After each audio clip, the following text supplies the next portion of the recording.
خاشعا متصدعا من خشیت اللہ، تو تم دیکھتے کہ وہ پہاڑ دب جاتا، پھٹ جاتا اللہ تعالیٰ کے خوف اور خشیت سے۔ وَتِلْكَ الْأَمْثَالُ نَضْرِبُهَا لِلنَّاسِ، اور یہ مثالیں ہیں جو ہم لوگوں کے لیے بیان کرتے ہیں، لعلہم یتفکرون، شاید کہ وہ تفکر کریں، غور و فکر کریں۔ قرآن مجید میں وہ مضامین جو بہت لطیف ہوتے ہیں، بہت لطیف ہوتے ہیں، جن کا ادراک عام انسانی عقل سے ماورا ہے، اس کے لیے تمثیلیں بیان کی جاتی ہیں۔ ما لا یدرک کلہ لا یترک کلہ، اگر وہ مضمون بتمام و کمال سمجھ میں نہیں آ سکتا تو کچھ تو آ جائے تمثیل کے حوالے سے، اگر غور و فکر کریں گے تو بات سمجھ میں آ جائے۔ اب اس تمثیل کے حوالے سے سب سے اہم مقام جو ہے قرآن مجید کے اس اصول کے تحت کہ القرآن یفسر بعضہ بعضا، قرآن کا ایک حصہ دوسرے حصے کی تفسیر کرتا ہے۔ سورہ اعراف میں یہ واقعہ مذکور ہے کہ جب حضرت موسیٰ علیہ السلام کوہ طور پر گئے تورات لینے کے لیے، تو وہاں انہوں نے اللہ سے ایک خواہش کا، ایک درخواست کا اظہار کیا۔ وہ خاطبہ اور مکالمہ تو اس سے پہلے بھی ہو چکا تھا، اب یہ شوق، رب ارنی انظر الیک، پروردگار اب دیدار بھی عطا فرما دے۔ پردے کے پیچھے سے بات تو ہوتی رہی ہے اور ہو رہی ہے، لیکن دیدار بھی عطا کر دے۔ اللہ نے فرمایا لن ترانی، تم مجھے ہرگز نہیں دیکھ سکتے، ولکن انظر الی الجبل، لیکن وہ سامنے والے پہاڑ پر نگاہ جماؤ، فإن استقر مکانہ فسوف ترانی، اگر وہ اپنے مقام پر قائم رہ جائے، ہم اپنی ایک تجلی اس پر ڈالیں گے، اگر وہ جھیل جائے اس تجلی کو تو تم بھی سوچنا کہ ہمارا دیدار کر سکو گے۔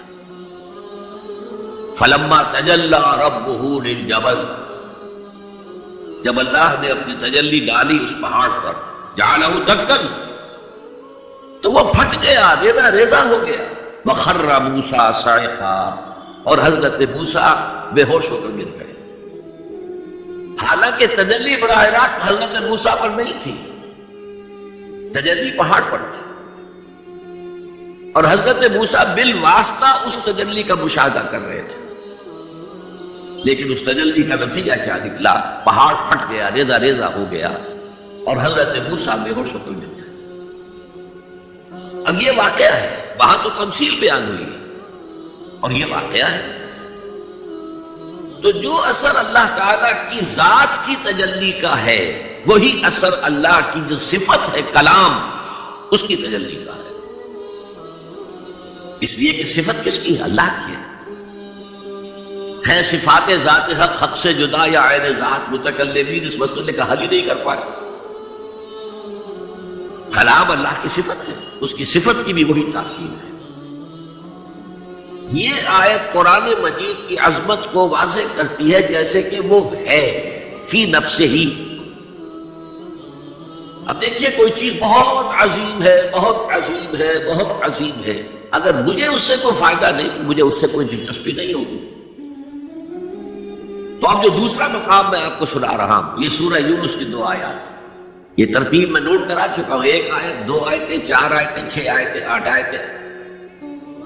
فرمایا یا ایھا الناس قد جاءتکم موعظۃ من ربکم وشفاء لما فی الصدور وہدی ورحمۃ للمؤمنین قل بفضل اللہ وبرحمتہ فلذلک فلیفرحوا ھو خیر مما یجمعون۔ اے لوگو، تمہارے پاس آ گئی ہے نصیحت، موعظت تمہارے رب کی طرف سے۔ وہ صرف موعظت نہیں ہے، سینوں کے اندر جو روگ ہیں، جو امراض ہیں، ان کا علاج بھی ہے، شفا بھی ہے، شفاء لما فی الصدور۔ تیسرے درجے میں وہ ہدایت ہے، وہ بتاتی ہے کدھر جاؤ کدھر نہ جاؤ۔ جیسے آپ نے دیکھا ہوگا پہاڑی راستوں پر قدم قدم کے اوپر کوشن ہوتا ہے، یہاں سپیڈ کم کر لو ورنہ تم کسی کھائی میں جا گرو گے۔ تو یہ ہدایت کیا ہے؟ دیکھو ادھر مت جانا، ادھر جاؤ، اگر ادھر جاؤ گے تمہارا سارا معاملہ تل پٹ ہو جائے گا. یہ ہے ہدایت. اور جو چیز دنیا میں ہدایت ہے وہ آخرت میں رحمت ہے. ہدی و رحمت للمؤمنین. اب میں چاہتا ہوں ان 4 الفاظ میں جو ربط ہے اسے سمجھیں. دیکھیے اگر کسی ایسی زمین پر بارش برسے جو اوپر سے بہت سخت ہے تو پانی بہہ جائے گا، زمین میں جذب نہیں ہوگا تو کوئی روئندگی پیدا نہیں ہوگی.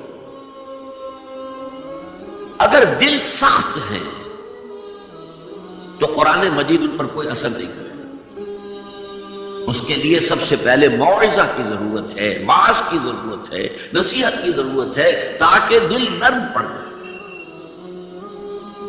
انسانی دل جب سخت ہوتے ہیں تو ان کی سختی چٹانوں سے زیادہ ہوتی ہے. سورہ بقرہ میں فرمایا ثم قست قلوبکم فہی کالحجارۃ او اشد قسوہ. یہودیوں سے خطاب ہے ثم قست قلوبکم من بعد ذلک فہی کالحجارۃ او اشد قسوہ. اے بنی اسرائیل، تمہارے اس طرز عمل کے نتیجے میں تمہارے دل سخت ہو گئے اور اب وہ پتھروں سے زیادہ سخت ہے. لہذا سب سے پہلے ضرورت کیا ہے؟ دل کی زمین کو نرم کیا جائے، اس میں حل چلایا جائے. یہ کام ہے موعظہ کا، واعظ کا، نصیحت کا. ہمارے معاشرے میں کسی زمانے میں واعظ کا بڑا رواج تھا. آج کل یہ چیز ختم ہو گئی، بلکہ واعظ کو گھٹیا بات سمجھا جاتا ہے. بھائی کوئی عقلی بات کرو، کوئی علمی بات کرو، تم تو واعظ کہہ رہے ہو.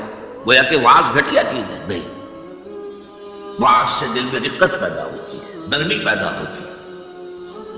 تو قرآن مجید ہی سب سے بڑا موعظہ ہے.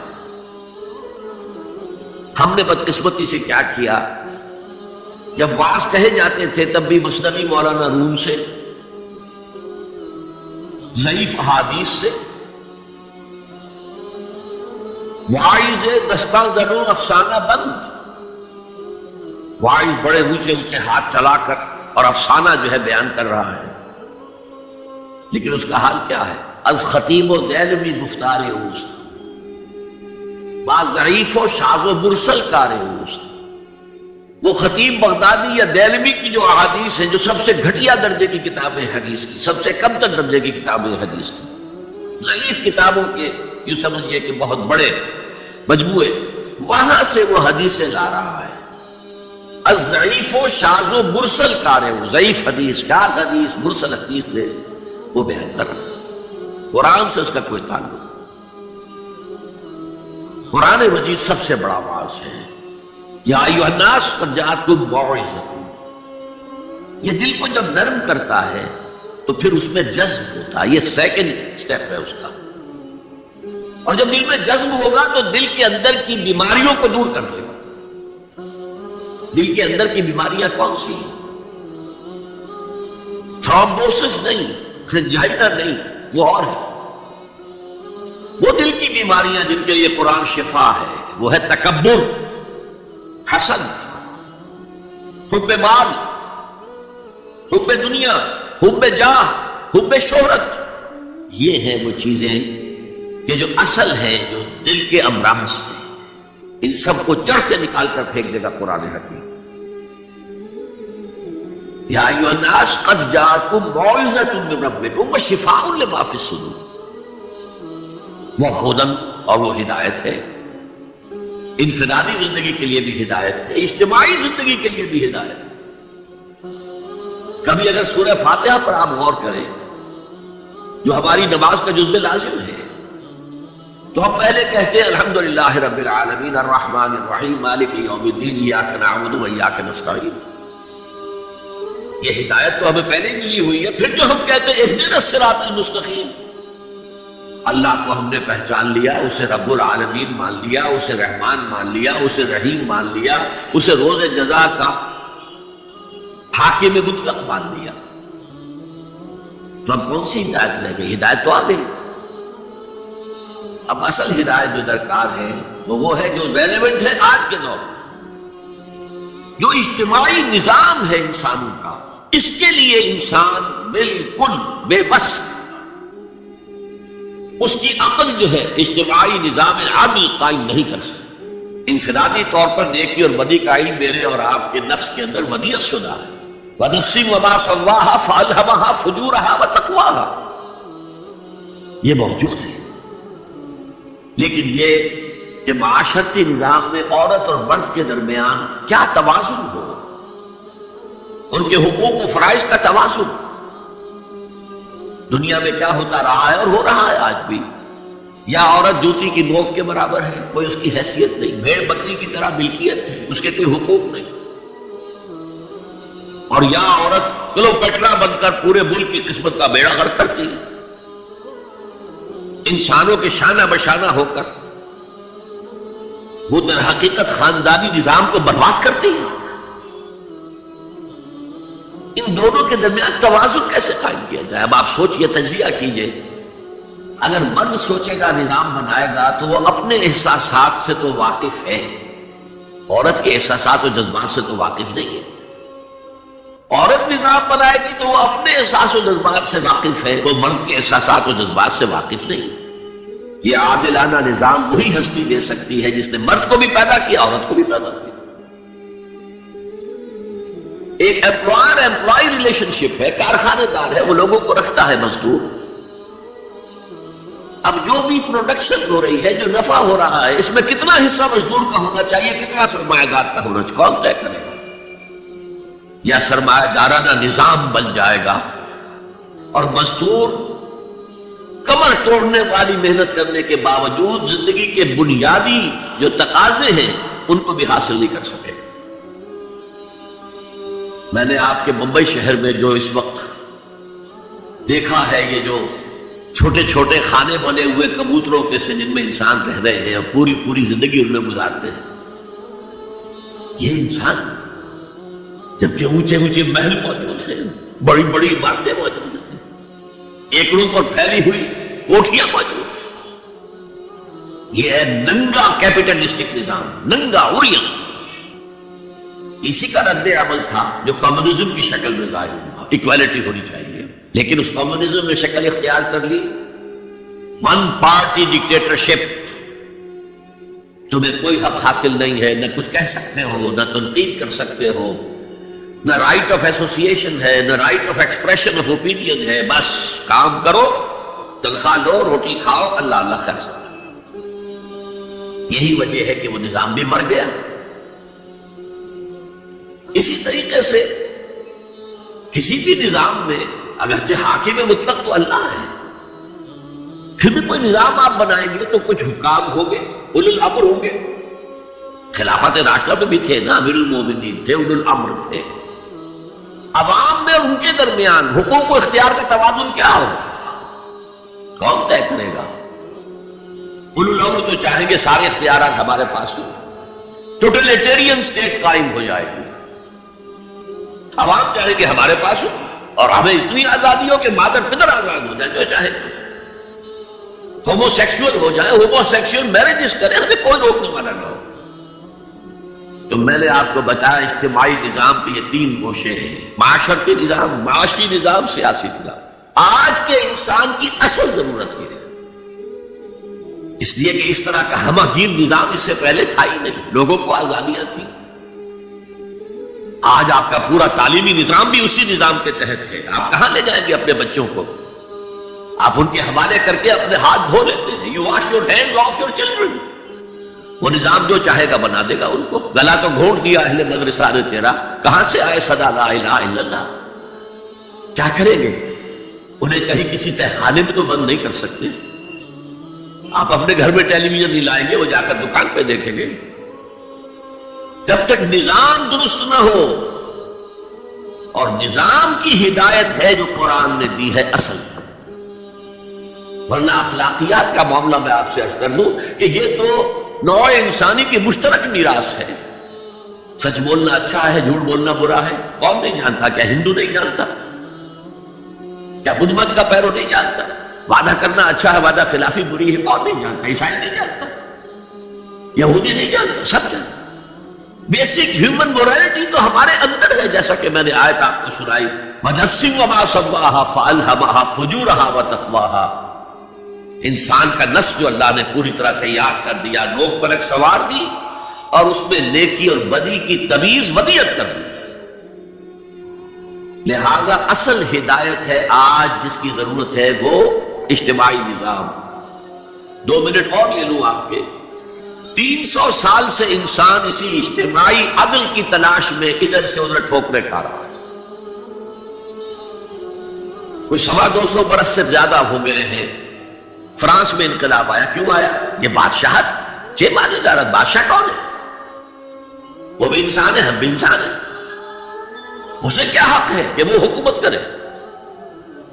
لہذا انقلاب آیا، سخت خونی انقلاب آیا. لوگوں نے چاہا کہ عدل ہو، لہذا فرینچ ریولوشن آیا. لیکن چونکہ وہ ریولوشن یک طرفہ تھا، صرف سیاسی نظام بدلا، معاشی نظام نہیں بدلا. سود موجود رہا. لہذا اس کے بعد کیپٹلزم کی لعنت مسلط ہو گئی. پہلے لارڈز اینڈ بیرنز اور بڑے بڑے زمیندار اور جاگیردار سروں پر مسلط تھے، اور اب کارخانے دار اور کیپٹلسٹ مسلط ہو گئے. آج کی جمہوریت کیا ہے؟ دس از دا ڈکٹیٹرشپ آف دی کیپٹلسٹ. یہ تو اصل میں کیپٹلزم ہے، کیپٹلسٹ کی ڈکٹیٹرشپ ہے جو اس وقت ہو رہی ہے. اچھا، اس سے نجات پانے کے لیے چھلانگ لگائی دوسری طرف کمیونزم. تو وہ میں آپ کو بتا چکا ہوں، وہاں انفرادی آزادی ختم ہو گئی. اب وہ بھی مر گیا. اب فوکو یاما نے تو کتاب لکھ دی اینڈ آف ہسٹری. بس ثابت ہو گیا کہ ہمارا نظام لبرل سیکولر ڈیموکریسی اور انٹرسٹ بیسڈ کیپٹلزم، اس سے بہتر کوئی نظام ہے ہی نہیں، سب ختم ہوگا. لیکن ایک نظام ہے جس کا انہیں اندیشہ ہے، جو ابلیس کی زبان سے اقبال نے کہلوایا تھا، ہے اگر کوئی خطر مجھ کو تو اس امت سے ہے جس کی خاکستر میں ہے اب تک شرارے آرزو. خال خال اس قوم میں اب تک نظر آتے ہیں، وہ کرتے ہیں اشک سحر گاہی سے جو ظالم وضو. بڑے نیک لوگ بھی موجود ہیں، لیکن بحثیت مجموعی امت کا حال کیا ہے؟ جانتا ہوں میں یہ امت حامل قرآن نہیں، جانتا ہوں میں یہ امت حامل قرآن نہیں ہے، وہی سرمایہ داری بندہ ہے مومن کا دین. جانتا ہوں میں کہ مشرق کی اندھیری رات میں بے ید بیضا ہے پیران حرم کی آستین. پیر ہیں، مرشد ہیں، ان کی آستینوں میں ید بیضا نہیں ہے، حضرت موسیٰ والا. بہرحال فوکو یاما کی نفی کی پھر بعد میں، اور کتاب لکھی گئی کلیش آف سیویلائزیشنز، تہذیبوں کا ٹکراؤ ابھی آئے گا. تو میں اس سے زیادہ اس ایشو پر نہیں جانا چاہتا. ہدایت، انفرادی ہدایت بھی قرآن میں ہے، اور سب سے بڑھ کر اجتماعی ہدایت جس کی آج کے انسان کو سب سے زیادہ ضرورت ہے. یہ سسٹم آف سوشل جسٹس جو صرف اللہ دے سکتا ہے، اس لیے کہ کارخانے دار بھی اسی کی مخلوق ہے اور مزدور بھی اسی کی مخلوق ہے. جو اولو الامر ہے وہ بھی اسی کے پیدا کرنا ہے، اور جو عوام ہے وہ بھی اسی کے پیدا کرنا ہے.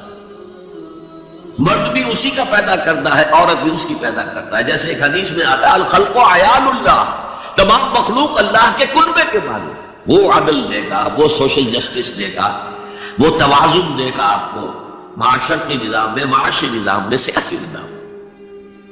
اس کا نتیجہ چوتھا جو نکلے گا رحمت للمومنین. اب وہ رحمت ہوگی آخرت. جیسے حضور نے فرمایا الزہراوین نام دیا سورہ بقرہ کو اور سورہ آل عمران.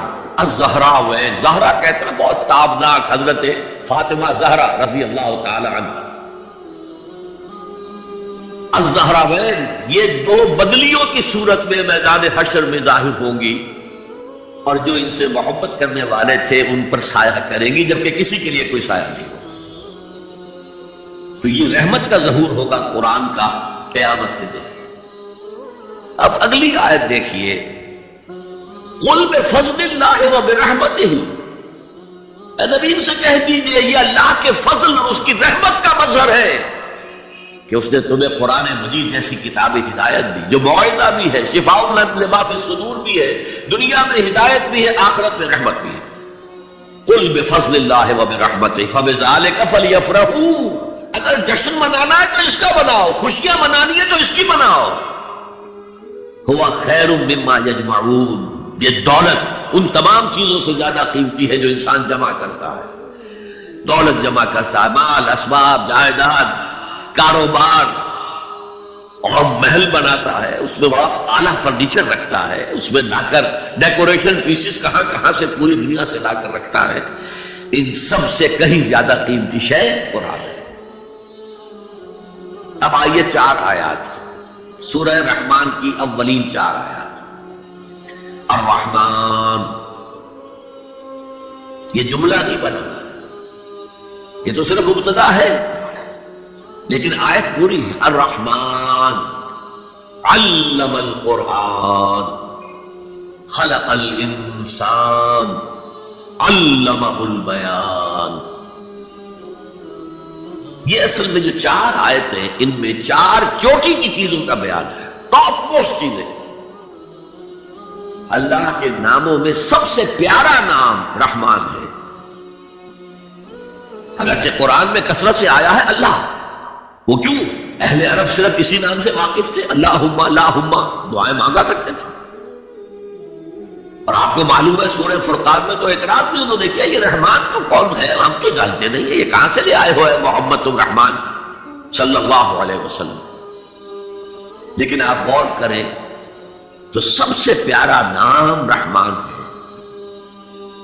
دیکھیے، رحمت سے یہ 2 نام بنائے گئے، الرحمن الرحیم۔ 113 مرتبہ تو تمام صورتوں کے سے پہلے یہ آیت موجود ہے، الرحمن الرحیم، بسم اللہ الرحمن الرحیم۔ سورہ فاتحہ میں الحمدللہ رب العالمین الرحمن الرحیم۔ ان میں فرق کیا ہے؟ یہ جو فعلان کا وزن ہے، اس پر جو عربی میں لفظ آتے ہیں، اس میں کسی صفت کی ہیجانی کیفیت، طوفانی کیفیت، ٹھاٹھے مارتا ہوا سمندر، پہاڑوں ایسی لہریں، اسی سے غضبان بنا ہے، انتہائی غضبناک، بہت غصہ، اسی سے جوعان بنا ہے، بھوک سے مر رہا ہوں میں، انا جوعان، اسی سے عطشان بنا ہے، میں پیاسا مر رہا ہوں۔ اللہ کا لفظ، اللہ کا نام رحمان ظاہر کر رہا اللہ کی رحمت ٹھاٹھے مارتے ہوئے سمندر کی طرح ہے۔ اور رحیم فعیل کے وزن پر ہے، جس میں دوام ہوتا ہے، تسلسل ہوتا ہے۔ تو اللہ کی رحمت جہاں ٹھاٹھے مارتے ہوئے سمندر کی طرح ہے، ساتھ ہی وہ آہستگی کے ساتھ مسلسل بہنے والے دریا کے مانند بھی ہے، تسلسل کے ساتھ۔ اب ان دونوں کا ریلیشن اگر میں آپ کو ایک مثال سے سمجھاؤں،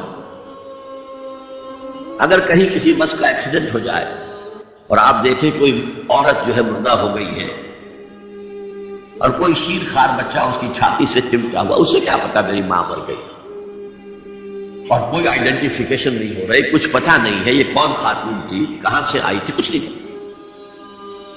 آپ بتائیے اس وقت کون سا انسان ہوگا جس کے دل میں رحمت کا دریا جوش نہ مار جائے، اس بچے کی سرپرستی میں کر دوں۔ یہ انسان کی فطرت ہے۔ لیکن جب وہ گھر لے جائے گا تو ہو سکتا ہے کچھ دن کے بعد وہ محسوس کرے کہ میں نے خامخواہ کو یہ بوجھ اپنے اوپر لے لیا ہے، میرے تو اپنے بچے بہت تھے۔ گویا کہ جوش تو آیا، دوام اس میں نہیں ہے۔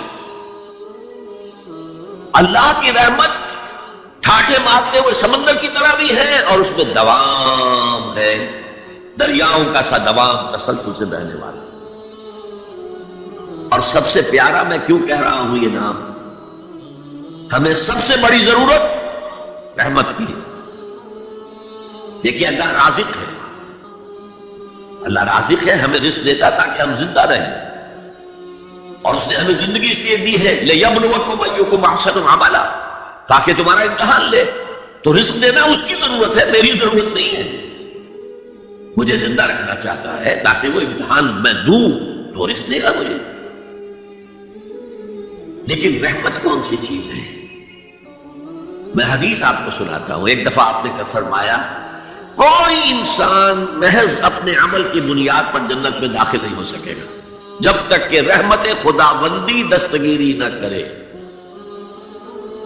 اسی صحابی رضی اللہ تعالی عنہ نے بڑی ہمت سے، جرأت سے بلکہ ہم کہہ سکتے جسارت سے کام لیا کہ پوچھ لیا حضور کیا آپ بھی؟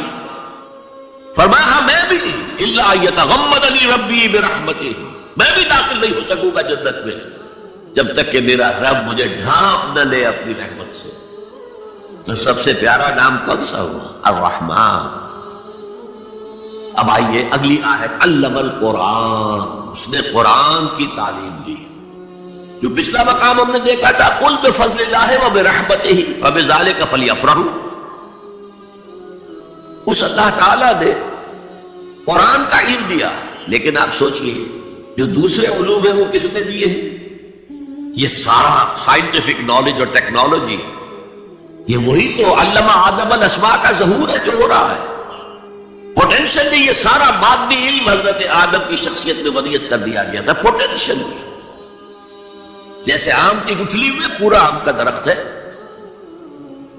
علم آدم الاسماء کلھا، تمام نام سکھا دیا، اور ساتھ ہی وہ ایپریٹس دے دیا جس سے کہ یہ علم جو پوٹینشل تھا یہ ایکسفولیٹ ہو سکے، یہ کھلے۔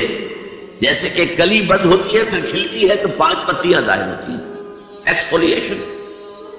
وہ ایپریٹس کیا ہے؟ ان السمع والبصر والفؤاد کل اولئک کان عنہ مسئولا، کانوں سے سنو، آنکھوں سے دیکھو، اس دماغ میں سینس ڈیٹا فیڈ کرو، پروسیس کرو، نتیجہ نکالو، میموری کے حوالے کر دو، اور سوچو اور دیکھو اور مشاہدہ کرو، نتائج اس سے نکالو، پچھلی میموری سے اس کو ٹیلی کرو، کوئی نئی چیز مل گئی ہے تو اس کو بھی سٹور کر لو۔ یہی ہے نا۔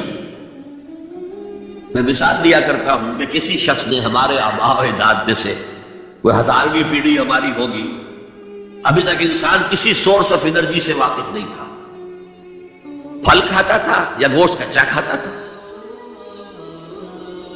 کسی شخص نے دیکھا کہ اوپر سے ایک چٹان گری اور نیچے بھی چٹان تھی، تو آگ کا شعلہ برآمد ہو گیا۔ اوہو یہ کیا ہے؟ اب اس نے ویریفائی کرنے کے لیے 2 پتھر لیے، ٹکرائے، شعلہ پیدا ہو گیا، آگ ایجاد ہو گئی، the most primary source of energy. اس سے آگے کسی نے دیکھا کہ ہانڈی چڑھی ہوئی ہے چولہے کے اوپر اور ڈھکنا اس کا ہلا، اسے کون ہلا رہا ہے؟ کوئی جن ہے، بھوت ہے، کون ہے؟ بعد میں معلوم نہیں، یہ سٹیم ہے، سٹیم میں طاقت ہے، سٹیم انجن ایجاد ہو گئے، چل پڑی گاڑیاں۔ فرنٹیئر میل آتا تھا پشاور سے ممبئی تک، چلا رہا ہے اسی سٹیم انجن سے۔ تو یہ علم ہمارا تدریجاً آگے بڑھا، لیکن یہ دیا ہوا اللہ کا ہے۔ لیکن تمام علوم میں چوٹی کا علم قرآن کا علم ہے۔ میں کہہ رہا تھا نا، ان 4 چیزوں میں 4 چوٹی کی چیزیں۔ اللہ کے ناموں میں سب سے پیارا نام رحمان، جو علم اس نے دیا تمام مخلوقات میں، اس میں چوٹی کا علم جو ہے وہ قرآن کا علم ہے۔ اب آئیے خلق الانسان، پھر سوچیں انسان کو پیدا کیا تو کیا جنوں کو نہیں کیا؟ کیا فرشتوں کو نہیں کیا؟ کیا یہ گیلیکسیز پیدا نہیں کی؟ کیا چاند اور سورج نہیں پیدا کیا؟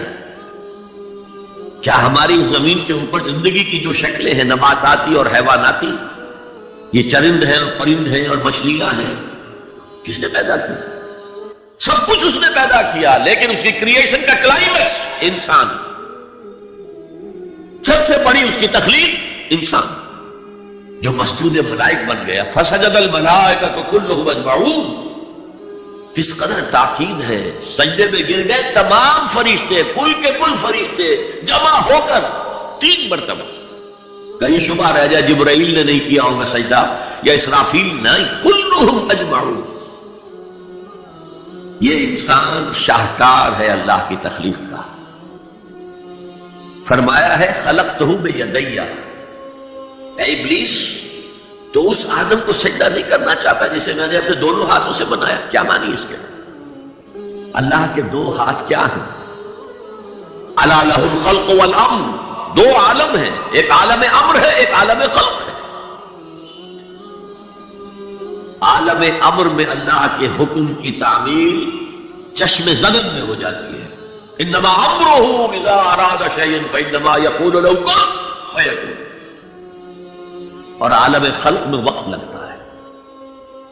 آم کی گٹھلی سے درخت تو بنے گا آم کا، لیکن کتنے سال لے گا؟ ماں کے پیٹ میں بچہ پرورش تو پائے گا لیکن 9 مہینے لے گا. اللہ نے فرمایا کتنی جگہ پر میں نے آسمان اور زمین 6 دنوں میں پیدا کی. عالم خلق میں ٹائم کا ایلیمنٹ ہے، عالم امر میں کوئی ٹائم نہیں. عالم امر سے تعلق رکھنے والی صرف 2 مخلوقات ہیں، فرشتے اور انسانی ارواح. یسألونک عن الروح قل الروح من امر ربی. اور عالم خلق سے ہمارا یہ جسم ہے، حیوانی وجود ہمارا جو زمین سے آیا ہے. منہا خلقناکم وفیہا نعیدکم ومنہا نخرجکم تارۃ اخری. یہ یہاں سے آیا تو یہی چلا جائے گا، روح وہاں سے آئی اور وہی لوٹے گی. انا للہ وانا الیہ راجعون. یہ ہمارا جسم تو نہیں جائے گا. الرحمن علم القرآن خلق الانسان علمہ البیان. انسان کو جو صلاحیتیں دی اللہ نے ان میں سب سے بڑی صلاحیت قوت بیان ہے. اس لیے انسان کو اہل منطق کہتے ہیں حیوان ناطق، بولنے والا حیوان. یہ اپنے آپ کو ایکسپریس کرنے کی صلاحیت ہے. یہ تمام صلاحیتوں میں چوٹی کی صلاحیت ہے. دیکھیے ہمیں آنکھیں دی ہیں، حیوانوں کی بینائی ہم سے کہیں زیادہ ہے. ایسے حیوان بھی ہیں کہ جنہیں لائٹ کی ضرورت ہی نہیں، بغیر روشنی کے دیکھتے ہیں.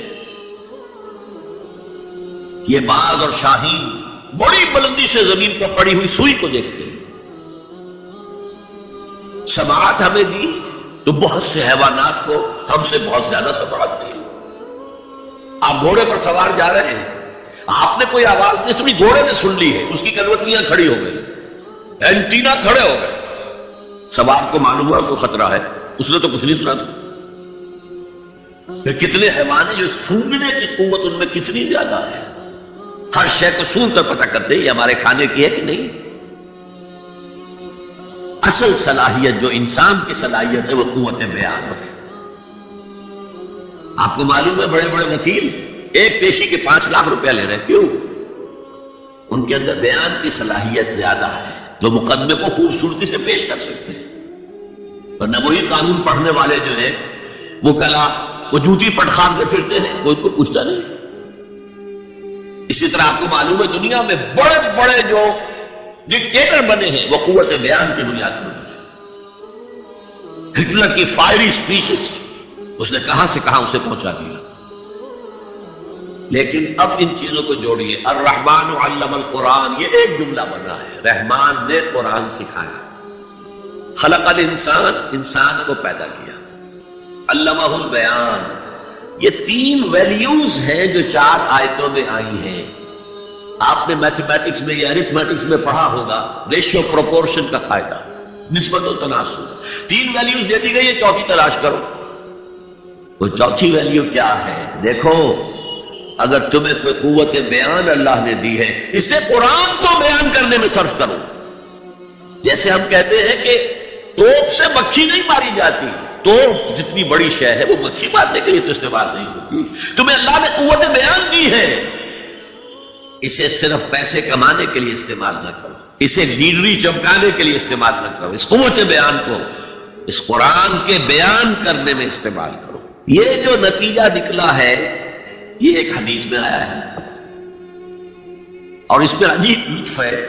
الرحمن علم القرآن خلق الانسان علمہ البیان عن عثمان ابن عفان. وہی جو ہے قافیہ چلا رہا ہے، بخاری شریف کی روایت ہے. خیرکم من تعلم القرآن وعلمہ، تم میں سے بہترین لوگ وہ ہیں جو قرآن سیکھیں اور سکھائیں، پڑھیں اور پڑھائیں، سمجھیں اور سمجھائیں. یہ بہترین ہے، اس کو بہتر نہ کہیں.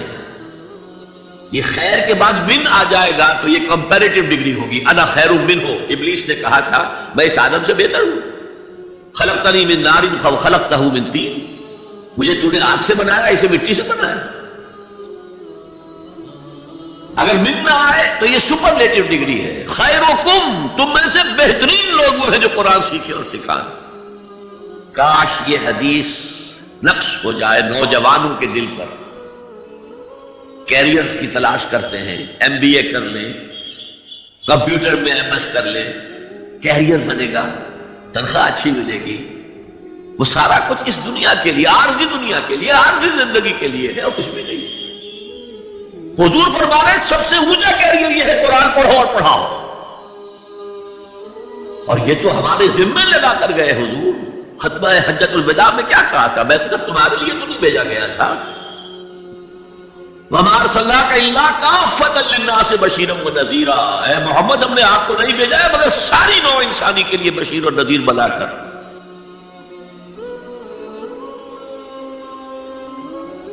تو حضور نے تو تبلیغ ابھی صرف اہل عرب تک کی تھی، رسول تو تھے وہ پوری نوع انسانی کی، وہ کون کرے گا؟ وَكَذَلِكَ جَعَلْنَاكُمْ أُمَّةً وَسَطًا لِتَكُونُوا شُهَدَاءَ عَلَى النَّاسِ وَيَكُونَ الرَّسُولُ عَلَيْكُمْ شَهِيدًا، ہم نے تمہیں امت بنایا